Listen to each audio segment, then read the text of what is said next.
Shalom, I'm Eddie Chumney of Hebraic Heritage Ministries, and we welcome you to this week's Focus Israel Report.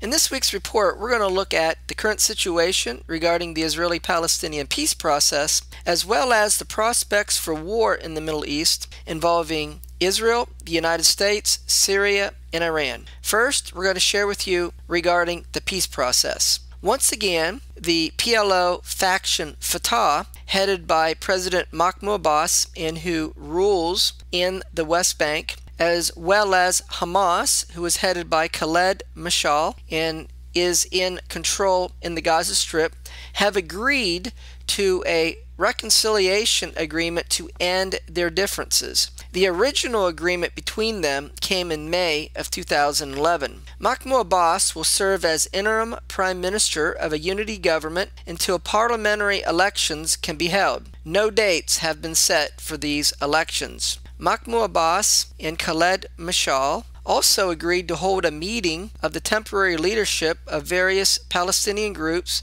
in Cairo, Egypt, later in February to review the steps taken by the two parties toward implementing the reconciliation agreement. Assam Ahmed, a senior Fatah official, said the unity government would be announced following the Cairo meeting on February the 18th. Because Hamas does not recognize Israel, Israel Prime Minister Benjamin Netanyahu said that if the Fatah-Hamas unity agreement gets implemented, that it will be the end to the peace process. Netanyahu is asking the international community to pressure the PLO to not implement it. Netanyahu says that Abbas must choose between the peace process with Israel and a government with Hamas. In the past, the quartet, consisting of the European Union, the United States, the United Nations, and Russia, have said that in any PLO unity government between Fatah and Hamas, that Hamas would have to recognize three things. Number one, Israel's right to exist. Number two, they would have to abandon terrorism. And number three, they would have to accept previous Israel-Palestinian agreements. The United States has taken the position that the PLO-Fatah-Hamas reconciliation agreement is an internal PLO matter and that they won't oppose it. Furthermore, the Palestinians have decided to end the Jordan low-level peace talks with Israel, which were held in January, because they say that Israel hasn't agreed to stop building Jewish homes in the West Bank and East Jerusalem, and haven't agreed that a PLO state would be based upon 67 borders with East Jerusalem as its capital. The PLO view that this is an Israeli obligation as part of the roadmap agreement negotiated between the United States, Israel, and the Palestinians in 2003. Israel sees these demands as preconditions and want to know if the PLO will agree to Israel's security needs. Israel is willing to discuss both issues in direct negotiations. At the urging of the quartet, Israel agreed to offer the PLO an incentive package to continue the Jordan low-level peace talks. The proposal consisted of extending the PLO security forces authority in Area B of the West Bank and free 30 Palestinian prisoners being held in Israel. Area B, which comprises about 20% of the West Bank, is under Palestinian civil control and shared Israeli-Palestinian security control. In addition, Israel would ease the restrictions on the freedom of movement of the Palestinians in the Jordan Valley area and grant more work permits for Palestinian laborers to be able to work inside Israel. He also called on Israel to grant 2,500 family reunification permits to spouses of Palestinians so that they would be able to live in the West Bank. Furthermore, Israel proposed a series of measures including Israel's approval of Palestinian postage for mail leaving via Jordan and allow the export of textiles and furniture from the Gaza Strip, in addition to allowing the transfer of 50 million shekels to banks in the Gaza Strip. The PLO Executive Committee rejected the offer. As a result, PLO President Mahmoud Abbas told U.S. envoy David Hale that these proposals are not enough to entice the Palestinians to restart talks with Israel. Hussein Sheikh, a member of the Fatah Central Committee, told the Palestine radio that Tony Blair's proposals are ridiculous. Next, we're going to discuss the situation with Syria.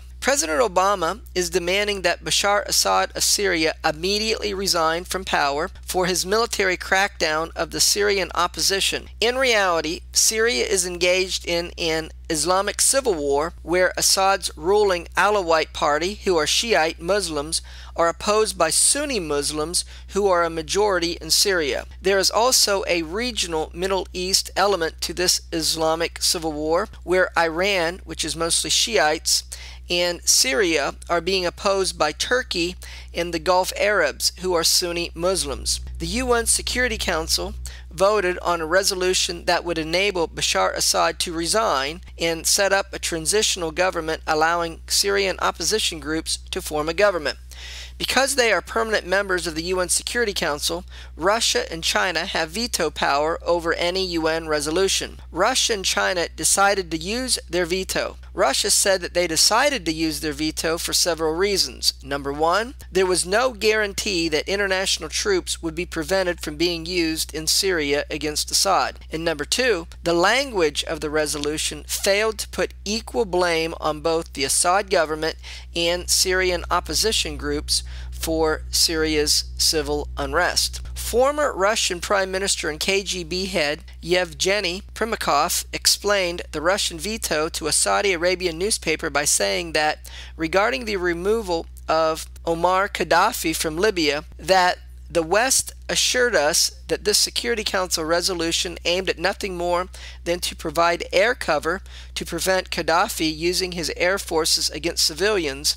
They deceived us, for this resolution aimed primarily to overthrow him. Russian Deputy Foreign Minister Sergei Ryabkov said Western states were stirring up trouble in Syria. Western states inciting Syrian opposition to uncompromising actions, as well as those sending arms to them, giving them advice and direction, are participating in the process of fomenting the crisis. A TASS news agency quoted him as saying, speaking on a visit to Colombia, that Russia would take drastic measures if the West kept trying to intervene in Syria's internal affairs through the Security Council. The UN Security Council is not a tool for intervention in countries' internal affairs and is not the agency to decide which government is to be next in one country or another, he said. If our foreign partners don't understand that, we will have to use drastic measures to return them to real grounds. Consequently, Russia and China do not trust Western intentions regarding the overthrow of Assad. U.S. Ambassador Susan Rice said that the U.S. was disgusted by the Russian and Chinese veto. Former UN Ambassador John Bolton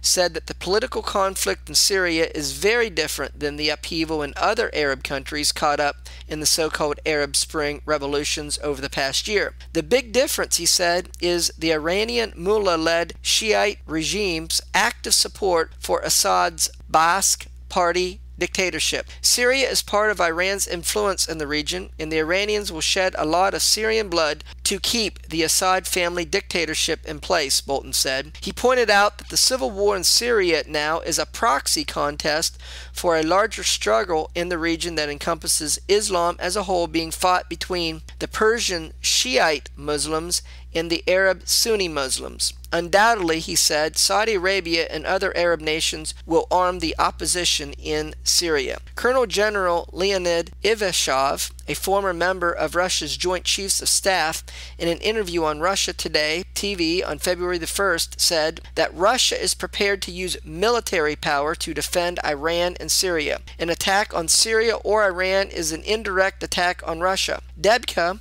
an Israeli news intelligence gathering source, reports that Russia has placed rapid reaction force units at their Black Sea bases ready to militarily defend Assad if needed. Russia is concerned that a Sunni Muslim revolution in countries of the Middle East will create an unstable situation in Russia also. Muslim minorities make up 20% of the Russian population. They are a majority in the North Caucasus, in the regions between the Black Sea and the Caspian Sea. Hezbollah, a Shiite Muslim organization based in Lebanon, said that it is prepared to attack attack Israel if Western powers interfere in Syria and try to topple the government of Bashar Assad, according to a Lebanese Hezbollah official, as reported by the Palestinian news network. And now, finally, the situation in Iran. On January the 23rd, the European Union voted for an oil embargo on Iranian oil imports,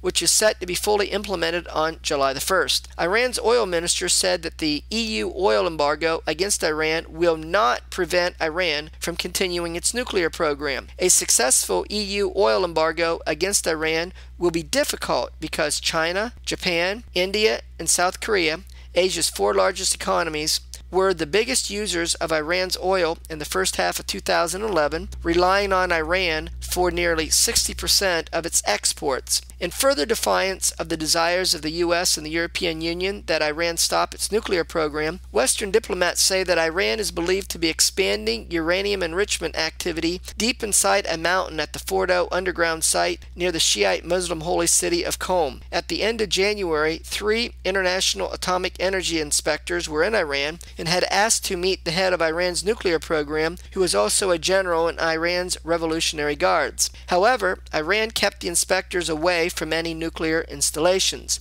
A senior Obama administration official said that the prevention of Iran to allow the nuclear inspectors to see various sites were foot-dragging at best and a disaster at worst. In order to squeeze the Iranian economy in a greater way, U.S. President Barack Obama signed an executive order imposing stricter sanctions on Iran's central bank, where U.S. banks are now required to reject rather than block or freeze Iranian transactions and to also seize Iranian assets. The new restrictions also raise new warnings to financial institutions in other nations that they could face big penalties in the United States if they did business with Iran's central bank. If fully carried out, these measures could isolate Iran's central bank and effectively choke off the sale of Iranian oil by obstructing the means of payment. Most of the revenue for oil sales by Iran, one of the world's biggest oil exporters, is processed by its central bank. The U.S. Treasury Department said the executive order blocks all property and interests in property of the government of Iran, the Central Bank of Iran, and all Iranian financial institutions, regardless of whether the financial institution is a part of the government of Iran, that are in the United States, that come within the United States, or that come within the possession or control of U.S. persons. In light of these developments, Israel, the United States, and Iran, along with other Middle East countries, continue to prepare for war. The Iranian Guard Ground Forces Chief Brigadier General Mohammad Pakpour on February the 4th announced the start of a 3-week exercise in southern Iran in the Strait of Hormuz under conditions of war. Saudi Arabia announced that large military forces are now deployed around Saudi oil fields, pipelines, and export facilities in the eastern provinces opposite the Persian Gulf, backed by anti-missile Patriot PAC-3 batteries. American, British, and French fighter bombers have been landing at Saudi air bases to safeguard the capital, Riyadh. Israel has accelerated, expanded, and focused its military drill regimen for the coming conflict. On January the 31st, a division-scale exercise practiced the drafting of reservists under projected heavy missile bombardment of military bases, induction centers, national highways, and towns from at least 3 directions: Syria, Lebanon, and the Gaza Strip, as well as Iran. 2 weeks earlier, the Israeli paratrooper brigade staged its biggest exercise in over 15 years. U.S. Secretary of State Leon Panetta said that Israel is preparing to attack Iran between April and June. Debka reports that U.S. warplanes and transports were to be seen this week on their way to Gulf destinations, presumably Saudi Arabia, at a frequency not seen in the Middle East for many years. There are already U.S., British, and French aircraft carriers in the Persian Gulf area ready to deal with any military conflict that may occur with Iran at any moment. In this week's update, we shared with you regarding the current situation with the Israeli-Palestinian peace process and the prospects for war in the Middle East involving Israel, the United States, Syria, and Iran. Until we do it again, Shalom in Yeshua the Messiah. Amen.